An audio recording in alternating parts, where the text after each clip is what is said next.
தங்கப்பிள்ளையே, நீ எதை நினைத்து என்னை தேடினாயோ அந்த விஷயத்தை பற்றி பேசுவதற்காகத்தான் உன் அப்பன் கருப்பண்ணசாமி நான் வந்திருக்கின்றேன். என் தங்கமே, நீ யாரை அதிகமாக நம்பினாயோ அவர்களாயே இன்று உனக்கு மனது உடைக்கப்பட்டிருக்கின்றது. நம்பிக்கை துரோகத்தை உன்னால் தாங்கிக் கொள்ள முடியவில்லை என்று என்னிடத்தில் இன்று நீ நின்று கொண்டிருக்கின்றாய். உனக்கு நம்பிக்கை துரோகத்தை செய்தவர்கள் உடன் இருந்தவர்கள் அல்லவா? நீ எந்த அளவிற்கு அவர்கள் மீது அன்பு வைத்திருக்கின்றாயோ அந்த அளவிற்கு அன்பினை அவர்கள் இப்போது தவறு என்று நினைக்கின்ற அளவிற்கு துரோகத்தை செய்துவிட்டு சென்று விட்டார்கள். ஆனால் என் பிள்ளை இப்போது அவர்களின் நிலை என்னவாக இருக்கின்றது என்பதையும் நீ தெரிந்து கொள்ள வேண்டிய சூழ்நிலையும் வந்திருக்கின்றது. அதற்கு காரணம் அவர்கள் செய்த துரோகத்தை நினைத்து நினைத்து நீ அதிகமாக மனவேதனை அடைந்ததோடு மட்டுமல்லாமல் உன்னுடைய வாழ்க்கையில் சந்தோஷமான பல நேரங்களையும் நீ தொலைத்து விட்டாய். உன் கண்ணீருக்கு அதிகமான வேலையும் நீ கொடுத்து விட்டாய். மாறாக உன்னுடைய அன்றாட நடவடிக்கைகளையும் ஏகப்பட்ட மாற்றங்கள், எந்த ஒரு விஷயத்தை உன்னால் தெளிவாக செய்ய முடியவில்லை. இவையெல்லாம் உன்னை இங்கு கொண்டு வந்து நிறுத்தியிருக்கின்றது. இந்த வாழ்க்கையே இனிமேல் நமக்கு வேண்டாம் என்று நினைக்கின்ற அளவிற்கு சிந்தனைகள் இருந்தது.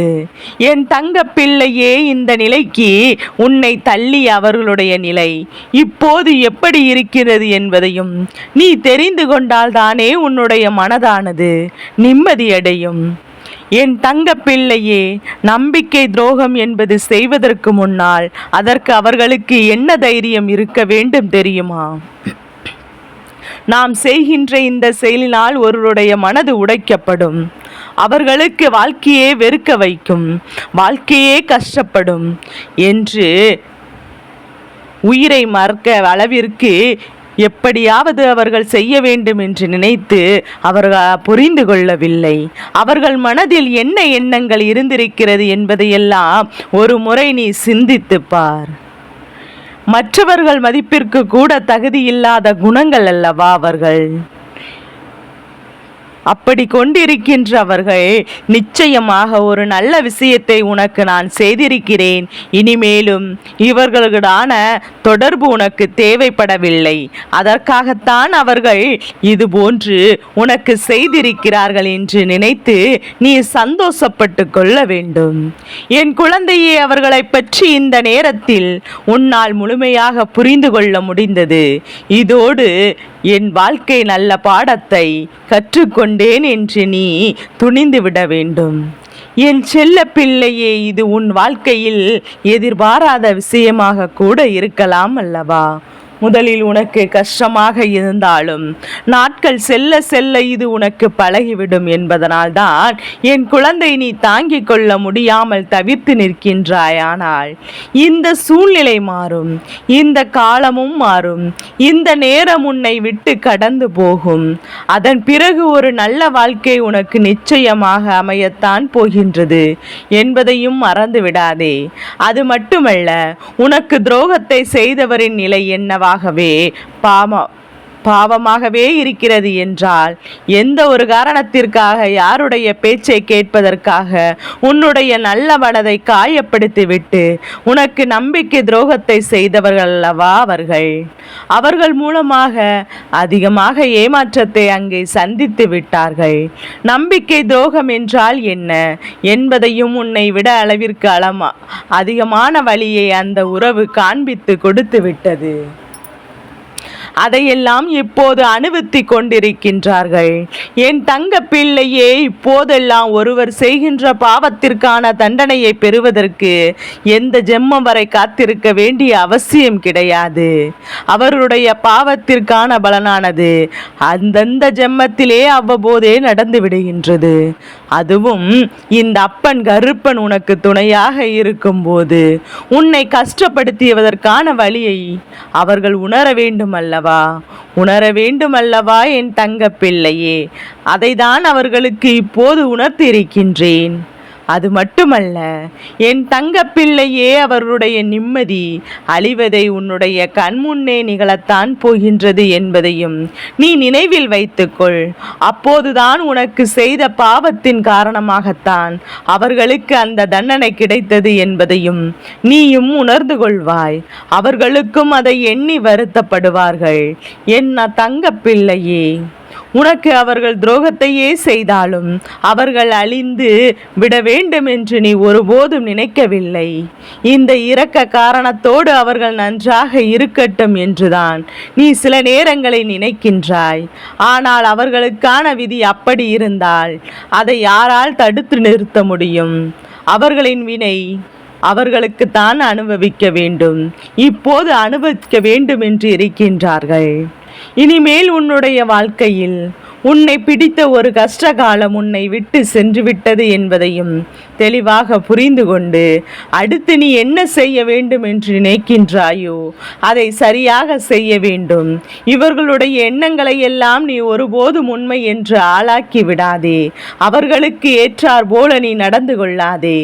அவர்கள் என்ன செய்தாலும் சரி, என் குழந்தையே, உன் வாழ்க்கையில் உனக்கு உன்னுடைய மனசாட்சிக்குப்படி நீ நல்லதாக நடந்து கொள்ள வேண்டும். அது மட்டுமல்ல, அவர்களுக்கு முன்பாக உன்னுடைய வாழ்க்கையில் நீ தலை நிமிர்ந்து கௌரவமாக வாழ்ந்து காட்ட வேண்டும். அவர்கள் உன்னை விட்டு பிரிந்ததற்கும் உனக்கு ஏற்படுத்திய இந்த துரோகத்திற்கும் எத்தனை பெரிய தவறு என்பதை காலம் முழுவதும் அவர்கள் மட்டுமல்ல, அவர்களை சுற்றி இருப்பவர்களும் இதையெல்லாம் சொல்லி சொல்லி உணர்த்திவிடத்தான் போகின்றார்கள். ஏனென்றால் அவர்கள் எடுத்த தவறான முடிவினால்தான் இப்போது அவர்களின் வாழ்க்கை சிறந்து போயிருக்கின்றது. இனிமேல் அதை சரியாக்குவது என்பது முடியாத காரியம் அல்லவா? அவர்கள் செய்த துரோகம் ஒருவரின் மனதை இந்த அளவிற்கு வேதனைப்படுத்தி இருக்கும் போது அவர்களுக்கு மட்டும் சந்தோஷம் எங்கே இருந்து கிடைக்கும்? இனிமேல் நீயே உன் வாழ்க்கையில் அதிகபட்ச சந்தோஷத்தை அடைந்து நிம்மதியாக இருந்தாலும் அவர்கள் செய்த பாவத்திற்கான பலன் அவர்களுக்கு நிச்சயமாக கிடைத்தே தீரும். இன்று அந்த பாவத்தின் பலனை தான் அனுபவித்துக் கொண்டிருக்கின்றார்கள். அதை உணர்ந்தும் நிற்கின்றார்கள். ஆனால் இனிமேல் அவர்கள் தலைகீழாக நின்றாலும் அதிலிருந்து விடுபட முடியாது. உன்னுடைய மனதிலும் நீ அவர்களுக்கு ஒருபோதும் இடம் கொடுக்க கூடாது. ஏனென்றால் என் செல்ல குழந்தையே, நீ தெளிவான முடிவில் இருக்கின்றாய் அல்லவா? இனி எந்த சூழ்நிலையிலும் அம்மை ஏமாற்றிவிட இந்த உறவு நாம் அவரையே சேர்த்து விடக்கூடாது என்பதில் நீ எப்போதும் தெளிவாக இருக்க வேண்டும். இனி யாராலும் எதுவும் செய்துவிட முடியாது. நீ நினைத்ததை விடவும் உன்னுடைய வாழ்க்கையானது உனக்கு அதிகமான சந்தோஷத்தை தான் கொடுக்க போகின்றது. ஒருவேளை உனக்கு நம்பிக்கை துரோகம் செய்தவர்கள் அப்படி செய்யாமல் உன்னோடு தொடர்ந்து பயணித்தால் கூட நிச்சயமாக உன் வாழ்க்கையானது இந்த அளவிற்கு சந்தோஷத்தை பெற்றிருக்காது. அப்படிப்பட்ட சந்தோஷம்தான் உன்னுடைய வாழ்க்கையில் உனக்காக காத்து கொண்டிருக்கிறது என்பதையும் மறந்து விடாதே.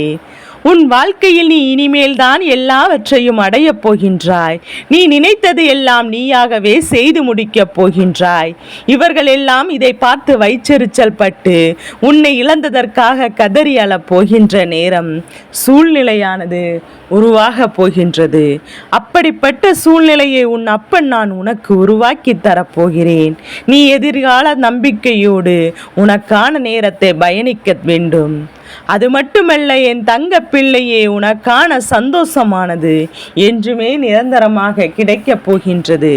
இதற்கு முன்பு யாரெல்லாம் உன்னை குறை சொன்னார்களோ, யாரெல்லாம் உன் மீது வீண்பலி சுமத்தினார்களோ அவர்களுக்கெல்லாம் நீ உண்மையானவர், உன் மீது தவறு இல்லை என்பதையெல்லாம் நீ புரிந்து கொண்டு உன்னிடத்தில் மன்னிப்பு கேட்கவும் செய்வார்கள்.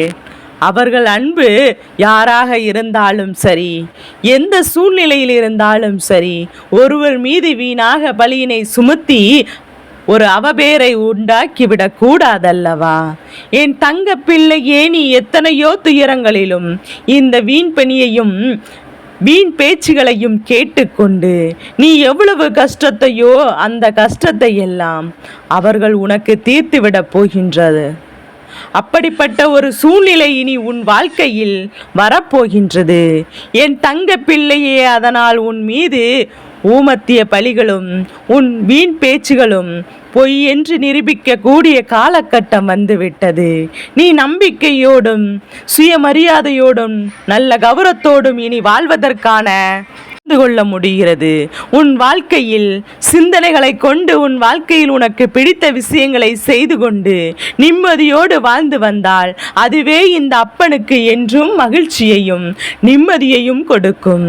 என் தங்க பிள்ளைக்கு இந்த கருப்பண்ண சாமியின் ஆசீர்வாதங்கள் என்றும் என்றென்றும் முழுமையாக கிடைத்து கொண்டே இருக்கும்.